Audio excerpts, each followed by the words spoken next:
Bincang hari ini ialah tentang angin di bahagian stomach, bahagian perut. Perut yang sebelum masuk ke usus. Yes, sebelum masuk ke pangkalan usus di usus kecil lah. Okey. Di sini ramai yang akan mengalami masalah yang dipanggil masalah GERD ya. GERD ya.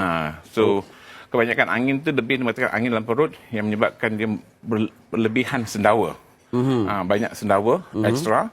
Jadi kadang angin tu naik ke atas ke bahagian esophagus dan bahagian mulut terasa bahagian bahang panas di bahagian dada. Okey. Yang dipanggil macam heartburn ya. Ya. So di situlah kebanyakan pesakit akan mengandung kesakitan di bahagian dada, jadi reflux yang kita panggil penyakit reflux. GERD itu gastroesophageal reflux disease, di mana angin atau kandungan dalam perut naik ke atas ke bahagian esophagus menyebabkan kesakitan di bahagian dada. Esophageal reflux disease. Reflux Disease. Oh, ialah jenis disease. Ya, it's a condition. Dia sebenarnya ialah satu kelemahan di bahagian injap di persimpangan antara esophagus dan stomach ya. Okey. Jadi bila injap tu longgar, kandungan dalam perut mudah dia backtrack lah ke bahagian esophagus, menyebabkan keradangan di bahagian esophagus, menjadikan kesakitan di bahagian dada lah. Kita rasa macam tu yang kata heartburn tu macam sakit ulu hati sebenarnya. Yes, betul. Ya. Baik. Okey, maknanya itu adalah sebenarnya tindak balas di dalam perut kita dengan makanan yang ada ataupun kalau perut tu kosong. Yes. Apabila kita kosong, perut kita akan merasa lapar. Secara langsung kita akan teringat pasal makanan dan kita akan mengeluarkan banyak asid dalam perut. Dan asid tadi akan berkembang dan juga akan bercampur dengan alkaline dan kesalahannya mengeluarkan gas carbon dioxide. Okay. Ya. Tapi dalam masa itu asid tadi boleh naik ke atas. Jika injap tadi tidak berkesan, kebanyakan kandungan dalam perut bukan saja asid tetapi cecair, makanan atau apa-apa yang baru dimakan akan mudah melonjak keluar balik backflow kepada bahagian esophagus menyebabkan itu. Okey, Datuk, sekali sebab saya pun mengalami perkara seperti ini. Saya tak tahu faktor usia ke apa, tapi masa muda-muda dulu lapar macam mana pun tidak akan rasa heartburn ni. Tapi adakah itu faktor usia juga memainkan peranan dan membuatkan injap itu semakin kurang berfungsi? Ada juga ya. Sebenarnya bahagian pada bila kita dilahirkan kanak-kanak infant sering mengalami masalah sebab injap tu belum develop lagi. Okey. Sebab kadang-kadang kalau kita terbalikkan kita ke bayi kita, kandungan dalam perut mudah keluar. Ya, tu yang macam muntah putih. Yes. Okey. So apabila kita meningkat usia dewasa, injap tadi sudah jadi mantap. Okey. Jadi dia boleh mengekang kandungan daripada naik ke atas. Tapi bila kita sudah berusia, kemungkinan kelemahan bahagian otot ataupun kerana aktiviti kita semasa kita membesar, banyak memberi tekanan dalam perut, jadi otot jadi longgar. Jadi otot-otot ini jadi longgar dalam keadaan yang lain seperti obesity, pregnancy, apa-apa sukan yang menyebabkan kita melibatkan tekanan dalam perut naik ya. Okey. Jadi bila otot longgar, jadi kandungan mudah reflux ke bahagian esophagus. Okey. Lepas tu saya pun terfikir apa yang menjadi, adakah terlebih makan ke ataupun macam mana? Jadi maknanya faktor usia juga memainkan peranan ataupun dia juga gaya hidup dan juga aktiviti. Terlebih makan betul juga sebab kalau kita memakan terlampau banyak, jadi perut terlampau penuh, jadi ruang di dalam perut tadi dah jadi sempit, jadi tekanannya akan berlebihan. Bila tekanan tadi melebihi tekanan kekangan injap yang ada di persimpangan antara esophagus dan stomach, maka makanan akan melonjak naik ke atas.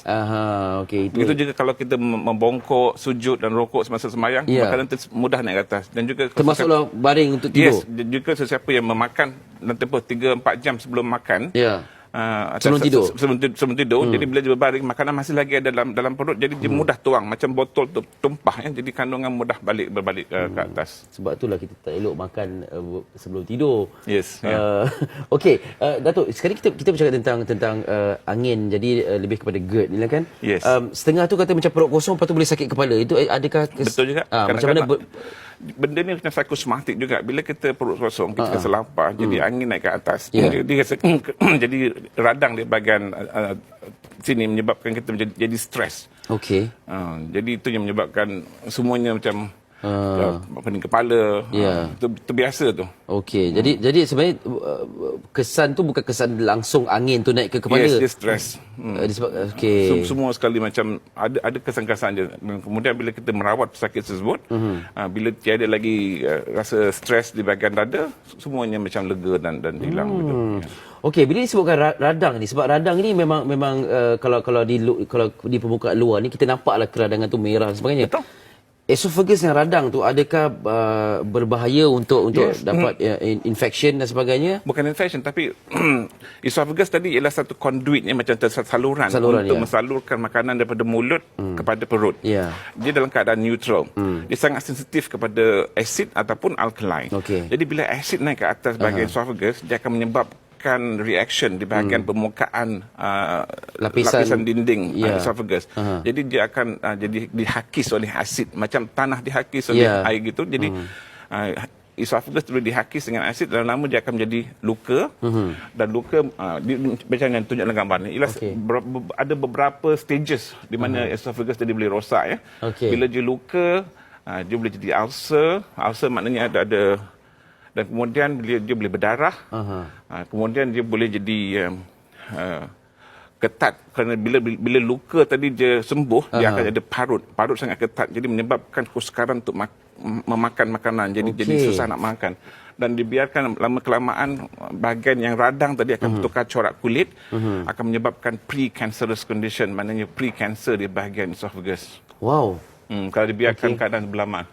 So ini gambar menunjukkan satu pesakit, bila proses untuk mendiagnose macam melalui endoskopi, kita boleh melihat waktu endoskopi. Salah satu punca GERD tadi ialah ada kelonggaran di bahagian otot injap tersebut. Di bahagian mana sebenarnya? Di bahagian esophagus, di bahagian diaphragm. Apabila esophagus menembusi satu otot yang dipanggil diaphragm, dia akan bertukar menjadi perut, stomach. Datuk, kalau boleh, penerbit, boleh tak kita cari gambar kelihatan rentas supaya kita tahu esophagus tu di mana? Yalah, kita mungkin boleh cakap di sini, tapi kalau ada kelihatan rentas kita tunjuk, doktor boleh tunjuk. Esophagus kita tahu di sini lah kan. Jadi dia antara mulut, kemudian ada pharynx, ada esophagus. Esophagus ni berada di bahagian leher dan juga di bahagian thorax. Kemudian akan menembusi otot diaphragm. Daripada diaphragm, esophagus akan berterusan menjadi, kita panggil stomach atau perut di bahagian abdomen kita. Jadi bahagian mana yang injap tu, adakah keseluruhan yang akan mengecut ni? Tak, injap tadi di penghujung esophagus. Dia nak masuk ke perut lah. Yes, nak masuk ke perut. Di situ ada injap. Injap ini akan sentiasa tertutup ya. Dia cuma buka bila kita menelan sesuatu.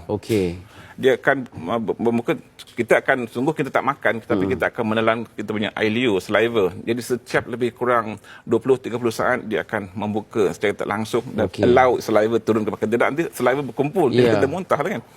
Jadi secara tak langsung dia akan membuka dan saliva akan turun. Bila kita makan, makanan akan turun. Bila sudah turun, injap tersebut akan terus tertutup. Masalahnya berlaku apabila injap tidak berfungsi dengan baik. Maknanya dia sentiasa terbuka.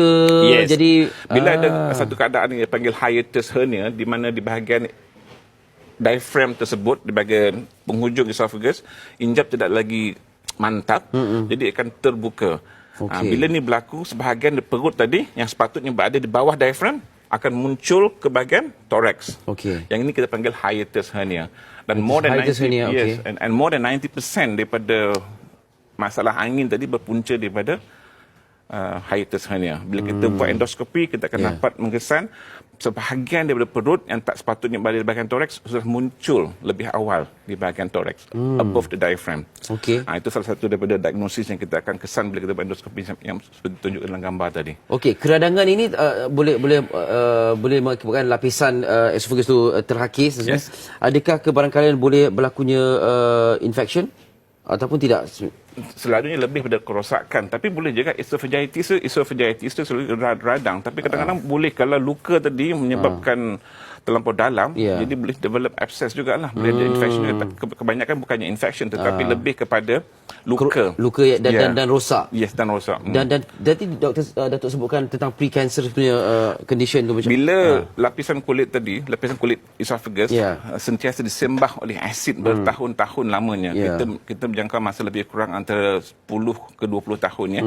Setiap hari disembah dengan asid. Dan lama kulit esophagus tadi macam ular, dia boleh bertukar daripada jenis yang biasanya squamous epithelium menjadi columnar epithelium yang tidak stable. Columnar epithelium satu jenis epithelium yang bahagian perut punya, tapi yang tak stable punya. Dan sel-selnya sangat aktif dan dia boleh menjadi daripada bahagian benign akan boleh menjadi satu jenis yang kita panggil malignant lah, malignant cancer. Maknanya sebab sel ni nak menyesuaikan dengan situasi itu, jadi sentiasa berubah, kemudian dia tak stable dan dia akan menjadi satu jenis bentuk pertumbuhan apa yang kita boleh lakukan? Sebablah sekarang ada jenis yang boleh makan untuk melapik supaya tidak berlakunya acid reflux dan sebagainya kan. Adakah itu boleh dilakukan, boleh diamalkan ataupun ada cara lain yang untuk mengelakkan daripada keradangan esophagus ni? Well, masalah reflux sebenarnya sangat-sangat biasa, sangat-sangat common kita panggil. Kalau kita ambil purata penduduk 65% akan mengalami masalah ni dalam jangka hayat mereka sebenarnya. Okey, itu perkara biasa lah tu. Perkara biasa. Okay. Jadi kebanyakan kita kadang pergi ke farmasi beli ubat-ubat macam dalam bentuk alkaline, dia boleh mengurangkan acidity dalam perut tadi. Okey. Neutralkan sikit lah. Neutralkan sikit. Kadang banyak meminum susu untuk memberi satu lapisan pada dinding, jadi supaya melawan asid daripada melakukan hakisan kepada dinding perut tersebut ya. Tapi ada juga ubat-ubat lain yang boleh mengurangkan jumlah asid. Lagi satu, kita jangan biarkan perut kita kosong terlalu lama lah. Seeloknya setiap 4 hingga 5 jam tu kita ambil something, tak perlu nak ambil banyak tapi sedikit untuk mengurangkan jumlah asid dalam perut tadi.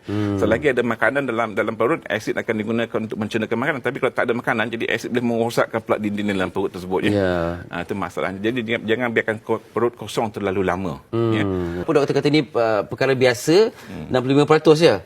Lebih daripada 65% perkara biasa, tapi janganlah take things for granted sampailah ke keadaan esophagus anda lebih meruncing dan mengundang kepada pelbagai penyakit yang lain.